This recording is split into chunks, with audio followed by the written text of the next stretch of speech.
A gente tem uma situação bastante complicada com o avanço da pandemia em várias regiões. Ela estava falando aqui próximo de São Paulo.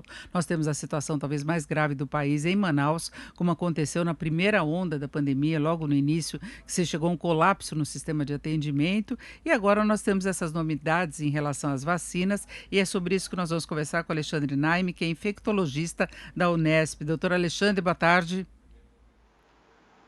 Muito boa tarde, Denise. Muito boa tarde a todos os telespectadores e ouvintes da Jovem Pan. Doutor Alexandre, como é que o senhor viu o anúncio feito hoje pela Coronavac? Tem uma certa divergência aí em relação ao pedido de registro na Anvisa, mas em relação à imunidade que foi indicada. Olha, Denise, nós que estamos na linha de frente, nós profissionais de saúde e também cientistas que estamos estudando sobre a Covid desde março do ano passado, nós enxergamos os dados que foram colocados a público com muita esperança, com muita expectativa positiva. Obviamente, a gente precisa conhecer os detalhes, né? O que foi apresentado foi um resumo, foram aspectos mais gerais do grau de proteção, mas se confirmado, e a gente conhecer os detalhes em relação principalmente faixa etária desses indivíduos que foram vacinados, grau de proteção a depender da faixa etária, um termo técnico chama intervalo de confiança, se tudo isso foi confirmado no relatório que está sendo mandado para a Anvisa depois da publicação, é uma vacina, uma candidata à vacina extremamente protetora, porque o que mais interessa numa pandemia, o mais importante, é salvar vidas. E como foi divulgado, os dados de hospitalização e os dados de óbito foram extremamente favoráveis, com redução de 100% quando comparado o grupo que tomou a vacina versus o placebo. Ainda que nós tenhamos um grau de proteção um pouco menor de 78% para a Covid leve, isso, num primeiro momento, no impacto, como vocês estavam noticiando agora há pouco, de lotação, de superdimensionamento aí do sistema de saúde, já é muito bom, porque o que nós primeiro temos que atacar agora são realmente os casos graves e os casos que vão para óbito. Inclusive, o sistema de saúde poderia ter um alívio importante com esse índice menor, os 100% que se chegaria, para evitar casos mais graves, não é? E mesmo moderados, porque uma grande preocupação é colapso do sistema de saúde, né? Exatamente, Denise. Muita gente está nos perguntando, poxa, mas 78% é muito inferior às vacinas da Pfizer e da Moderna, que deram 90%, 95%. É inferior em relação à Covid leve, né? Que aí sim é literalmente uma gripezinha, um resfriadozinho. Mas quando você analisa os dados que realmente importam, repito, para quem está na linha de frente, para nós médicos, infectologistas, pessoal que trabalha na UTI, todo o pessoal de enfermagem, de fisioterapia, o que interessa mesmo é salvar vidas nesse primeiro momento. Nós estamos numa guerra em que o primeiro objetivo é salvar vidas. Num segundo momento, lógico, né?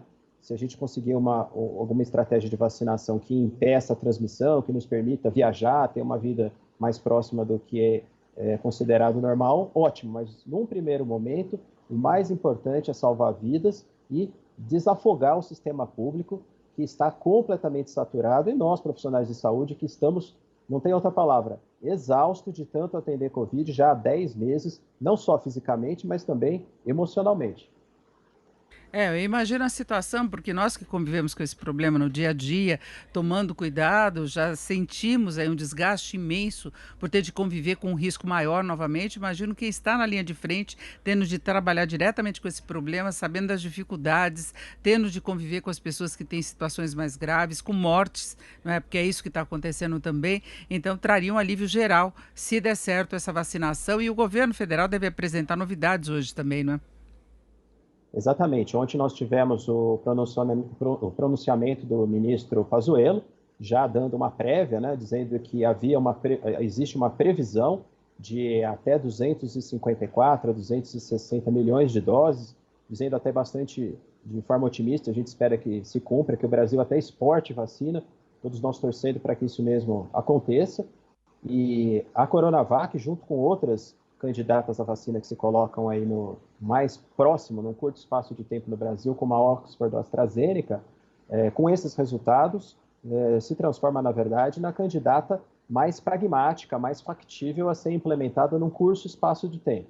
Mas falando rapidamente sobre o que você disse do exaustão do sistema de saúde, vou contar só uma coisa que aconteceu hoje.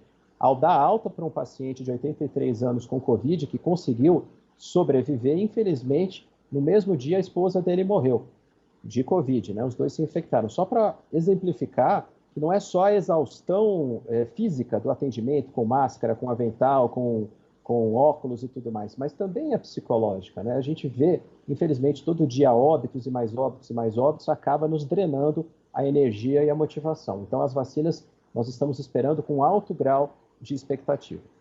Eu particularmente fiquei muito contente com o resultado que foi obtido. Você tinha uma preocupação do nível de imunidade ser muito mais baixo, não é? E essa possibilidade de chegada da vacina, de começo da vacinação, de trazer algum alívio ali, ainda que possa ser demorado, porque a gente pode atravessar 2021 com uma campanha de vacinação, tem de ter uma segunda dose depois das outras vacinas também. Pelo menos a situação tende a começar a melhorar, não é? Exatamente, Denise. Mas vamos também ser críticos, né? Nós estamos todos muito esperançosos e eu repito, os dados que foram apresentados foram dados bem resumidos, dados mais superficiais em relação à eficácia da vacina. O que nós temos que nos atentar agora, e esse processo, como você mesmo sabe, tem que ser muito transparente para que todos tenham acesso aos dados. Nós precisamos saber qual foi o grau de proteção entre as diferentes faixas etárias da Coronavac, porque a gente sabe que foi um estudo que foi muito bem desenhado, mas ele foi um estudo feito em profissionais de saúde. Uma coisa muito positiva é que é o estudo mais completo que a gente já viu em relação a vacinas. Não só avaliou o desfecho infecção, Covid leve, mas também hospitalização, óbito, foi bastante completo. Segundo, que seria uma coisa que precisa ser explicada. Como foi o comportamento da proteção entre as diferentes faixas etárias? Por exemplo, profissionais de saúde com mais de 60 anos tiveram mais ou menos grau de proteção, maior ou menor grau de proteção que aqueles mais jovens, porque a gente sabe que com o envelhecimento pode-se também diminuir o grau de proteção das vacinas. Então, todos esses detalhes precisam ser bastante transparentes para que a gente consiga partir para um processo de vacinação em massa, com todos os dados em mão e sempre informar a população com o que realmente está acontecendo. Exatamente, eles se comprometeram a divulgar os estudos, inclusive para publicação em revistas científicas, para que toda a comunidade científica possa acompanhar, possa conferir os resultados. Mas é isso, eu agradeço muito a participação do Dr. Alexandre Naime, aqui no Jornal Jovem Pan, infectologista da Unesp. Dr. Alexandre, muito obrigado, uma boa tarde. Eu que agradeço o convite, Denise, um grande abraço para todos da Jovem Pan.